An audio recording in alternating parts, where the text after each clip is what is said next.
I love creating things, I always have.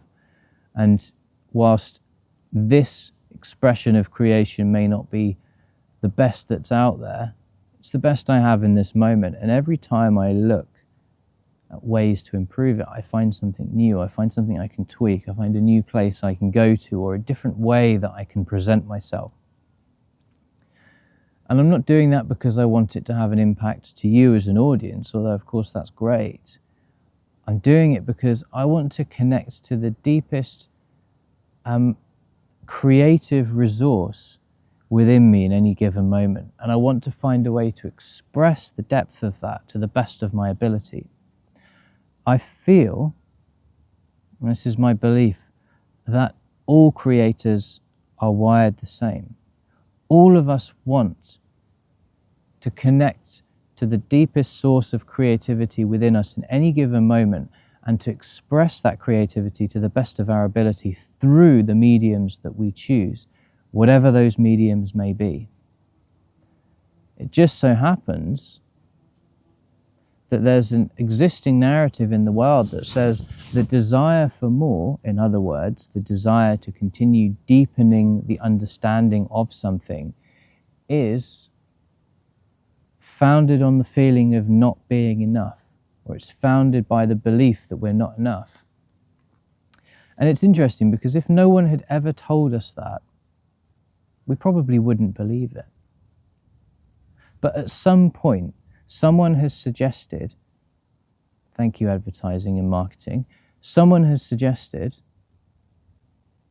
that we are in some way in this moment defective or lacking, and therefore we must go on a quest to buy something that we don't already have, that may be slightly out of our reach or slightly unaffordable, and that when we have that thing, which conveniently seems to be on sale from the same people who are suggesting to us that we aren't enough without it, all of our problems will be solved. And lo and behold, anyone that's ever bought anything this way will know that that's not the case. So, what would happen if you knew that you were enough? What would happen if you knew in any given moment, whether it's because someone told you and you believed them, or you just decided, oh, I'm enough? Do you really think that you would stop searching for more? I don't. And that raises an interesting point, which is that we think, rightly or wrongly, creators and consumers, that there is a place in the future that we can arrive at where the desire for more doesn't exist, where we can just determine that what we have is enough and that everyone's going to love it. But the thing is, it doesn't work that way. Human beings, for as long as history has been recorded, in a multitude of ways have been looking more and more deeply into the nature of all things, whether it's the functioning of a body, the growth cycle of a plant or an animal, how to look into space with really powerful telescopes, travel to the bottom of the ocean, or even travel into the inner recesses and depths of one's own experience, consciousness. Nothing is off limits to curiosity. But only within the last 100 years or so, it seems, has this prolific idea spread that in some way we aren't enough. And we seem to have adopted the belief that when we are enough, our problems will be solved. And those of us that create, I think, somehow know deep down that that's just not very interesting. Now, I experience the seeking as more joyous than the having.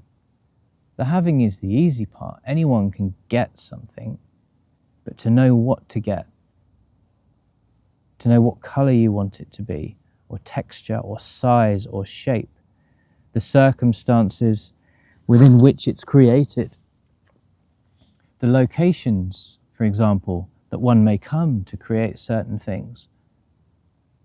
Well, it's limitless. There is no end to the depth of questioning and exploration that one can do to look towards the nature of the creative process and to find new ways to express it. And as I said, everyone is a creator. Everyone is creating their own experience. And all of us want to create the best experience we can. And for me, this is like the relentless pursuit of more. And of course, it translates into everything. It translates into work. It translates into the way I want to buy the best clothes or have the best stuff. And I understand best is subjective, as it is to all of us.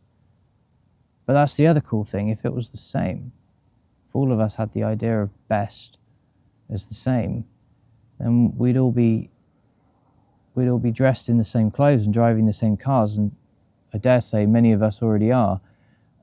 But I'll conveniently gloss over that for this video.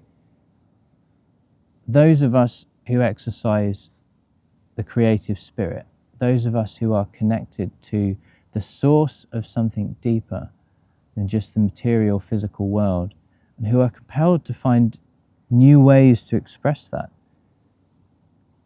there is no point at which we will arrive where we will determine that we have looked enough and that further looking isn't necessary.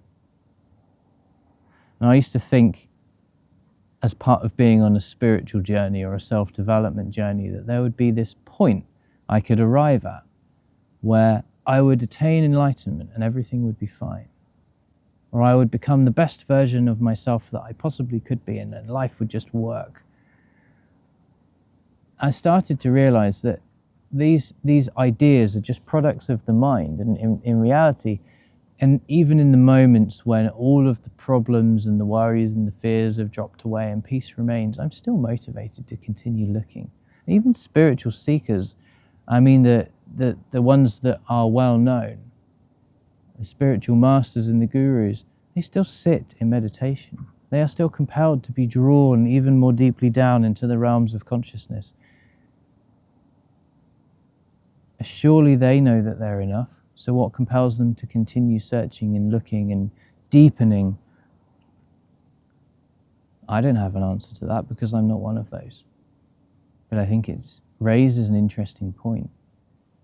You know, whether you're good enough or not, it's your birthright to continue deepening your ability to see into life and to experience the depth of life through your seeing, and to share it with others.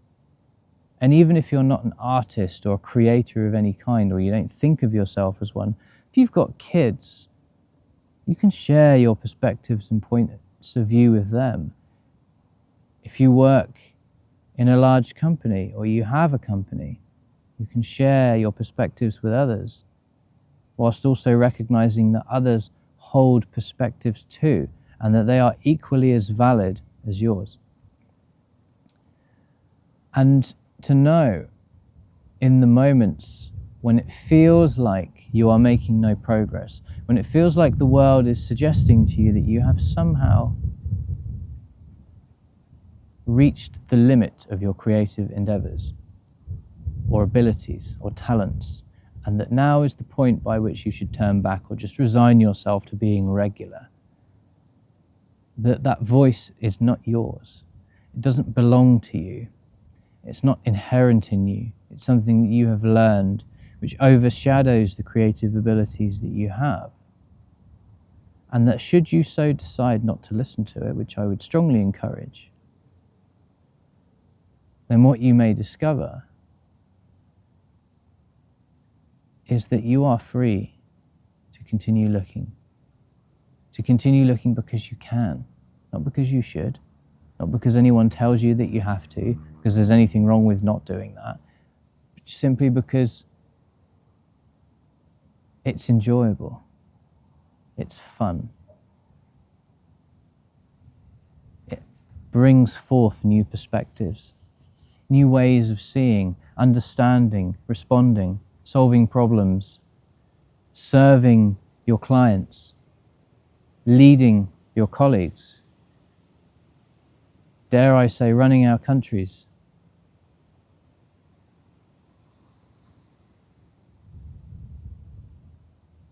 I feel that's a slightly more sustainable way to hold a view of creativity, certainly with respect to being enough, because let's face it, everybody is always enough, including you and me. We're free to believe otherwise, but that doesn't make it true. It certainly makes it appear to be true, but it doesn't make it true.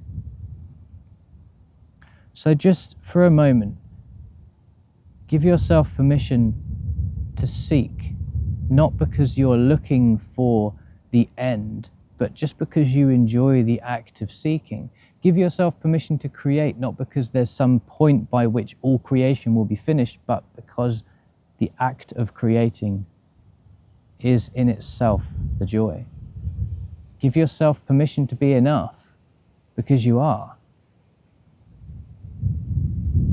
And when any voice arises to suggest that you aren't, well then, wish them well. Because they don't know what you know. And if they do, they're pretending not to. Till the next time.